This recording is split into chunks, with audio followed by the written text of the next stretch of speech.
یہ ہیں بدلو کی نشریات۔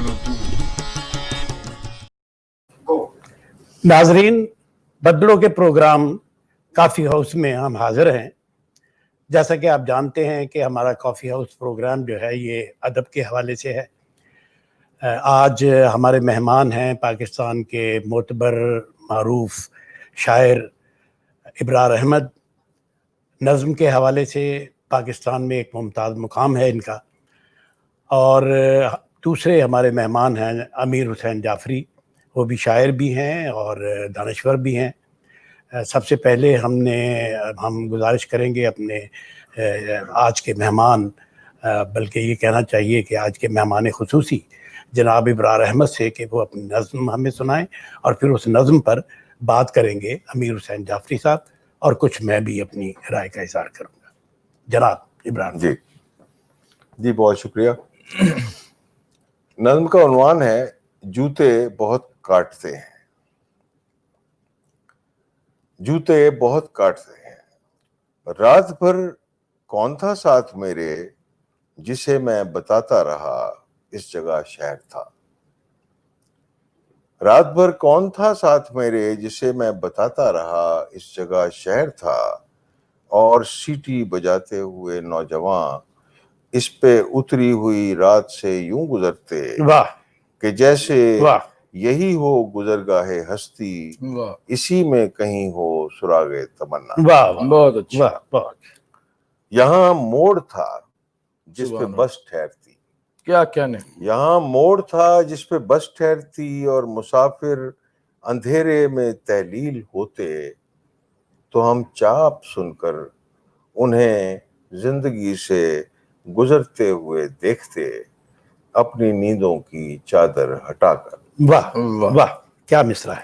کہیں چاندنی میں نہاتے ہوئے اجلے تکیوں کے نیچے کسی گیت کے بول طے کر کے رکھتے، کہیں خواب کے راستوں میں ٹہلتے ہوئے دن کی وادی میں پھر جا نکلتے، واہ، کہ آنکھیں تھی چاہت بھری نیم واہ، چک سے لگ کر ہمیں دیکھتی، ہر طرف سے امٹتی ہوئی شام کی اوٹ سے کوئی ہم کو بلاتا کہ گھر لوٹ آؤ۔ واہ، چک سے لگ کر ہمیں دیکھتی، ہر طرف سے امٹتی ہوئی شام کی اوٹ سے کوئی ہم کو بلاتا کہ گھر لوٹ آؤ۔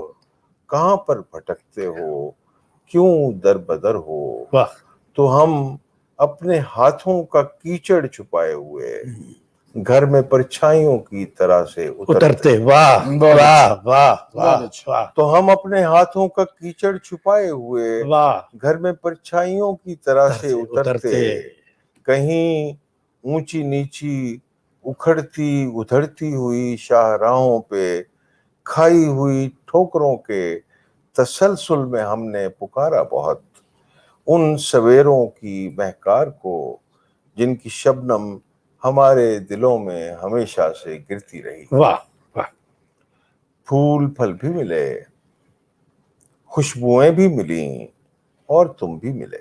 واہ واہ، پھول پھل بھی ملے، خوشبوئیں بھی ملیں، اور تم بھی ملے۔ یہیں پر کہیں ایک گزرگاہ صد رنگ تھی، یہیں پر کہیں ایک گزرگاہ صد رنگ تھی، جس پہ چلتے ہوئے اس کی دہلیز کو جا نکلتے۔ اسی شور میں تھا وہ ہوٹل جہاں خاموشی تھی، اداسی تھی، گیتوں کی تانیں تھیں، سگریٹ کی چائے کی مہکار میں دوستوں وسکیوں سے ملاقات ہوتی۔ واہ، کہ وارفتگی تھی یا دیوانگی، کہ وارفتگی تھی یا دیوانگی، گھومتے ہی رہے ہیں بگولے کی صورت کہیں رات دن کے علاقوں میں جن میں کہیں بھی ٹھکانہ نہ تھا۔ رات دن کے علاقوں میں، واہ، کہ وارفتگی تھی یا دیوانگی، گھومتے ہی رہے ہیں بگولے کی صورت کہیں رات دن کے علاقوں میں جن میں کہیں بھی ٹھکانہ نہ تھا۔ کہ ہم ہوش میں رہے، کہ ہم ہوش میں بھی رہے، ٹھیک سوئے نہیں، پورے جاگے نہیں۔ کہ ہم ہوش میں بھی رہے ٹھیک سوئے نہیں پورے جاگے نہیں، اس قدر چل کے آئے تو پیروں میں جوتے بہت کاٹتے ہیں. اس قدر چل کے آئے، اس قدر چل کے آئے تو پیروں میں جوتے بہت کاٹتے ہیں. رات بھر کون تھا ساتھ میرے، وہ تم تو نہیں تھے. رات بھر کون تھا ساتھ میرے، وہ تم تو نہیں تھے، وہ تم تو نہ تھے. پھر کسے میں بتاتا رہا رات بھر اس جگہ شہر تھا. واہ واہ واہ واہ واہ واہ. یہ جناب نظم جناب جوتے بہت کاٹتے ہیں. اب میں گزارش کرتا ہوں، مطلب یہ اس نظم پر اب کچھ نقد و نظر بھی ہو تو امیر حسین جعفری صاحب ذرا بتائیں کیسی نظم ابرار صاحب کی ہے. سچی بات یہ ہے کہ ایسی نظم کو سننے کے بعد سب سے پہلی چیز بطور قاری یا سامع اپنا کمپوئر جو ہے نا اسے ریٹریو کرنا ہوتا ہے، کیونکہ آپ ایک کیفیت میں چلے گئے. اچھا، اب ہم آج کا عہد کا جو ای ڈی ایم ہے، شعری ای ڈی ایم ہے، جو آج کے عہد کی سینسیبلٹی ہے، اگر ہم اس پہ بات کریں، کیونکہ ڈاکٹر صاحب جو ہیں وہ ایک معروف شاعر ہیں، نظم ان کی، اور کیونکہ آج ہم نظم پہ بات کر رہے ہیں میں غزل پہ ان کی بات نہیں کر رہا، کیونکہ نظم اور غزل دونوں کہتے ہیں. تو جس سینسیبلٹی کی میں بات کر رہا ہوں یا جو اظہار ہم نے دیکھا ہے جدید تر شاعری جسے نظم سن رہا تھا، مجھے ایک استاد شاعر کا شعر یاد ہے. یہ بڑا اہم نقطہ ہے اور یہ آج کی عہد کے ساتھ کیسے لنک ہوتا ہے. اور میری خواہش ہے کہ مجھے عزرا پاؤنڈ کا بھی ہم نے تذکرہ کیا. وہ یہ کہتا تھا کہ جو نئی شاعری ہے وہ شعری روایت سے منیمم ڈیویشن کے ساتھ ہی وجود میں آتی ہے. مکمل انحراف نہیں کہہ رہے ہوں، لیکن منیمم ڈیویشن کی وہ بات کریں کہ ذرا سا ڈیویٹ کرنا ہے. ہر بڑا شاعر، ہر اچھا شاعر، ہر عمدہ منفرد جو ایک شاعر ہے وہ کسی نہ کسی لیول پہ اپنی روایت کے ساتھ اس طرح سے جڑا ہوتا ہے، لیکن جب وہ اپنے موضوع کو، اپنے تحیر کا شعری اظہار کرتا ہے تو اس پہ جو ذمہ داریاں عائد ہوتی ہیں اس کا ثبوت ان کی یہ نظم ہے کہ اسے اس عہد کے مطابق وہ ٹریٹ کر رہے ہیں.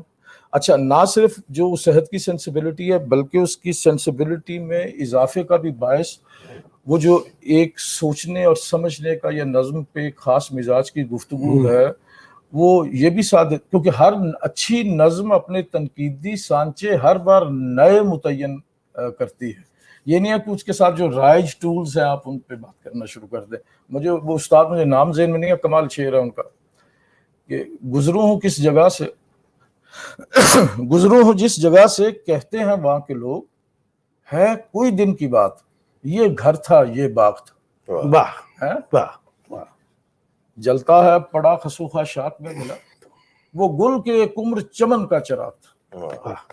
اچھا، سیف انداز بیان رنگ بدل دیتا ہے. دنیا میں کوئی بات نئی بات نہیں ہے. سوال یہ پیدا ہوتا ہے پھر یہ نظم نئی ہے تو نئی کیسے ہے؟ یہ بڑا اہم نقطہ ہے. انہوں نے جس طرح سے اسے ٹریٹ کیا اور اس کا اظہار کیا تو جو تعریفات ہمارے ذہنوں میں موجود ہیں نصابی سطح پہ، یہ نظم ہم سے تقاضا کرتی ہے کہ ہم انہیں ریوزٹ کریں اور اس نظم کو جو وہ اس کا کنٹینٹ کہہ رہا ہے اس کے مطابق اس کی تفہیم کریں. مثلا ہم سینسیبلٹی کیسے کہتے کسی ایک انٹلیکچوئل اور ایموشنل کمپلیکس ہوتی ہے جدید شاعری، رائٹ؟ ہم نے اسے رسپونڈ کرنا ہے اور اسے اپریشیٹ، ہماری اسے اپریشیٹ کرنے کی اور اسے انٹیلیجنٹلی رسپونڈ کرنے کی جو صلاحیت ہے اسے ہم کہتے ہیں سینسیبلٹی. یہ نظم ایک انٹلیکچوئل اور ایموشنل کمپلیکس ہے جس کے موضوع، جس کا ٹریٹمنٹ، اگر میں یہ کہوں کہ یہ شہر شوب ہے یہ بات بالکل درست ہے. لیکن اپنے اظہار تک آتے آتے، اپنے ٹریٹمنٹ تک آتے آتے، مصرے کی ساخت تک آتے آتے یہ نظم یکسر مختلف ہو جاتی ہے. میں امیر صاحب میں اس پر آپ سے عرض کرنا چاہتا تھا. دیکھیے میرے جو اس نظم میں جو میں نے دیکھا ہے کہ یہ مختلف جہاد کی اور کیفیتوں کی اور واردات کی نظم ہے. مطلب جب آپ نے بالکل ٹھیک کہا کہ ابتدا میں مجھے محسوس ہوا جب کہ یہاں شہر تھا، کہ تو اس جگہ شہر تھا، تو ایسا لگتا ہے کہ ایک نوسٹیلجیا ہے. لیکن جو ہم بڑھتے جاتے ہیں تو اس کے اندر ہمیں شہر آشوب نظر آتا ہے. لیکن شہر آشوب سے بھی جب ہم بہت آگے نکل جاتے ہیں تو پھر ہمیں یہ محسوس ہوتا ہے کہ ایک پوری کی پوری ایک سماجی منظر جو ہے وہ ہم میں نظر آ رہا ہے، اور اس کے اندر ایک شاعر ایک ایگزسٹانشلسٹک رویہ جو ہے وہ ہمیں اس کے اندر نظر آتا ہے.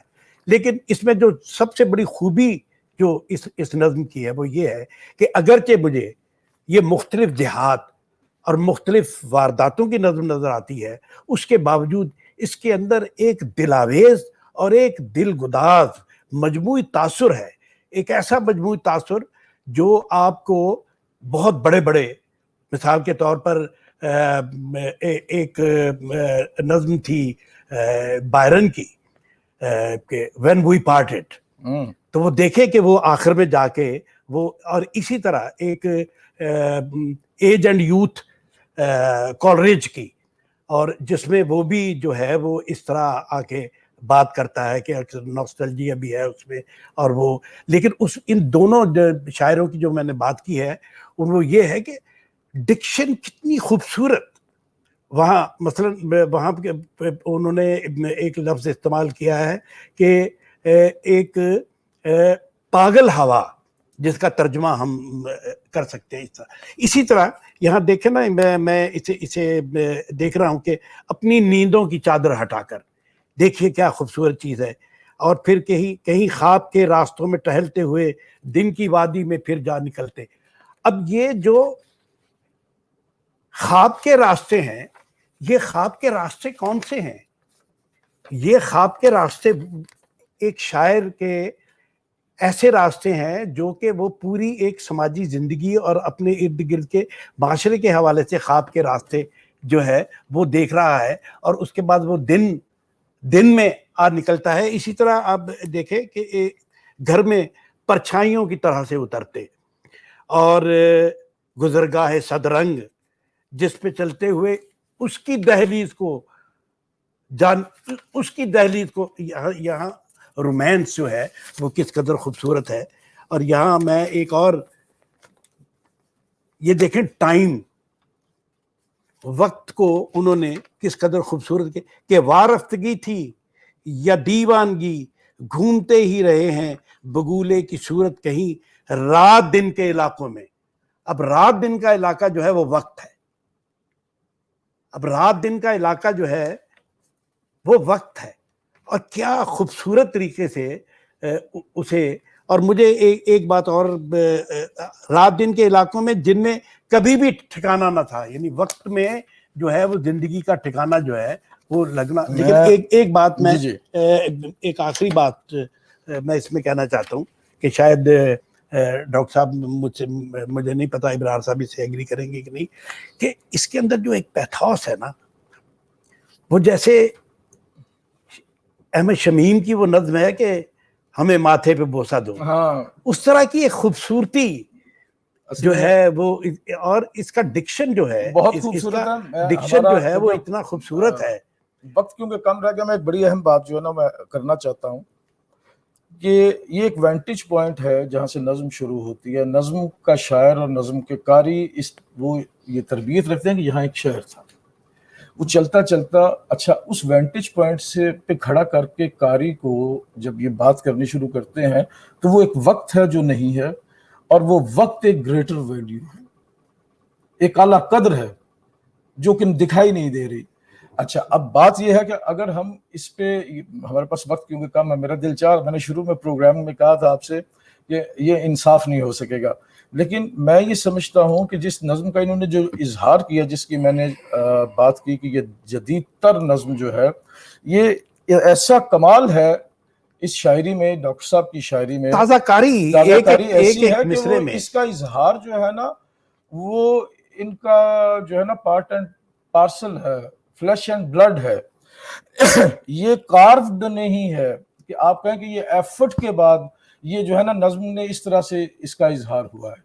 میرا بہت دل چاہ رہا ہے کہ میں اس پہ مزید اس نظم پہ بات کروں. مجھے ابھی انہوں نے اشارہ کیا کہ ہمارا وقت 1 منٹ رہ گیا ہے، لیکن یہ اس وینٹیج پوائنٹ سے نظم شروع ہو کر جب آتی ہے اور وہ جو لوگ، اور نہ ہم پورا سوئے ہیں نہ جاگے ہیں اور جوتے کاٹتے ہیں، یہ وہ مومنٹ ہے جو پریزنٹ مومنٹ ہے جس میں یہ زندگی گزر رہی ہے. اس میں ایک اور خوبصورتی کی بات مجھے یاد آ گئی ہے، بس ایک چھوٹی سی بات میں کرنا چاہتا ہوں، وہ یہ کہ ڈکشن اور بحر میں جو موسیقیت فیض صاحب کی اور راشد کی اور شمیم کی ہے، وہ موسیقیت بھی اس کے ایک ایک مصرے میں ہے.